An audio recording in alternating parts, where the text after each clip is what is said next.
Hi there, I hope this finds you well and that you're having a good week.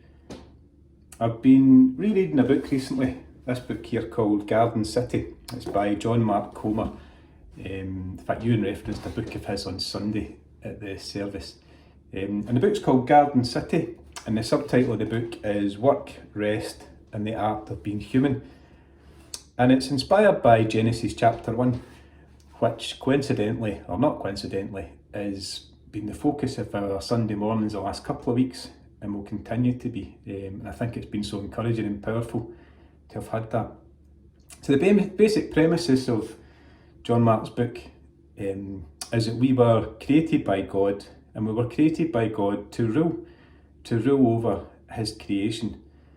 And not just to rule in any way that we want, but to be partners with God in his creation project, which was good, and which has potential still to be good, and one day eventually will be good again.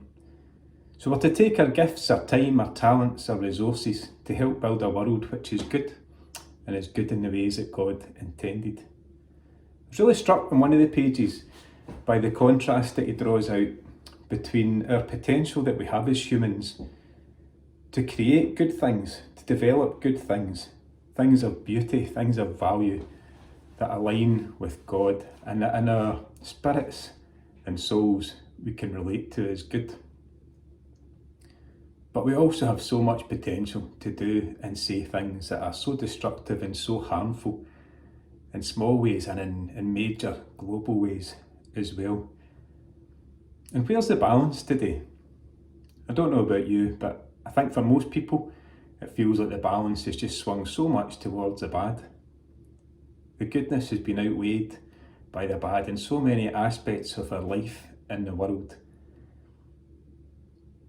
But I also think there's a wee bit of hope there, because I feel, and from things that I've been reading, there's a growing sense that people widely across society, more and more people are beginning to realise that for themselves, and are beginning to sort of wake up to the fact that the way of life, the approach to life that's been the foundation of our society in the West for the last 50 years, but probably going back roots over hundreds of years, that somehow it's not delivering, it's not creating for people the peace, the prosperity, the happiness that's been marketed to them, or that indeed has just been imposed upon them, this kind of way of life, without even realising as our society is constructed around it.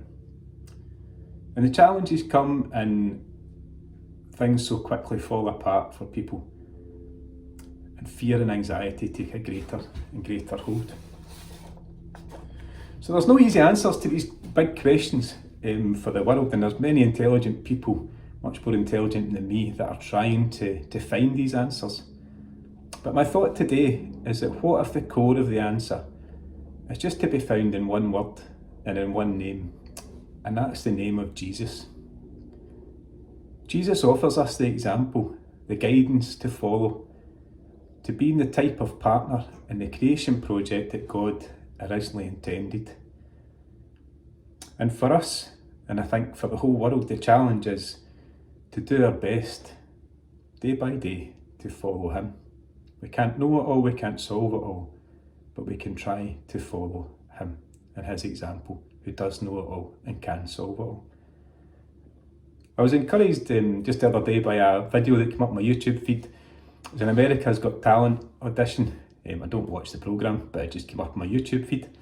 And it was this young guy who was just singing this really heartfelt song of worship, quite a simple song. I don't think he was even accompanied by music. And the name of Jesus was just repeated over and over throughout that song. And I wasn't in the room, but the sense from the video was that the audience just went quite quiet. The judges quite quiet, possibly even a bit emotional. And it was as if just something spiritual was happening in that room as a result of this genuine, authentic worship put forward simply and the repeating of the name of Jesus.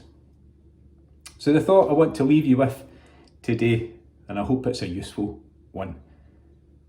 What names, what words dominate our society, dominate our lives? I think in the news at the moment, We just keep hearing Israel, Iran, Trump, Russia. The list could go on and on, these dominating forces.